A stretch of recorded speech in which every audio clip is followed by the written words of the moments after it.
যে পরিমাণ অবৈধ অস্ত্র বাইরে আছে সেটা দিয়ে ঢাকার মতো একটা জনবহুল এলাকায় আসলে শুধুমাত্র আইন শৃঙ্খলা বাহিনীর পক্ষে এ ধরনের হত্যাকাণ্ড আহ, নিষ্ক্রিয় করাটা একটু ডিফিকাল্ট।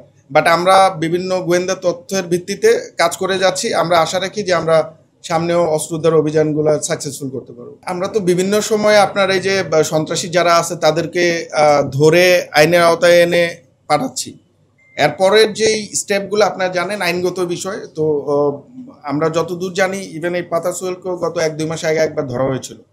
তো বাকিটা আসলে আইনের ব্যাপার। মানে এটা সম্ভবত পাতা সোহেলের উপরেও ইন্ধন থাকতে পারে, বাট এই মুহূর্তে আমাদের কাছে এটা নাই। বাট আমরা অনুমান করতে পারি এখানে উপর থেকে আরো ইন্ধন থাকার সম্ভাবনা আছে। তাদেরকে আমরা যে লিঙ্কটা পেয়েছি সে পর্যন্ত পাতা সোহেল তাদেরকে টাকা দিয়েছে এবং যে জনি গ্রেফতার হয়েছে তাকে 30,000 টাকা দেওয়া হয়েছে।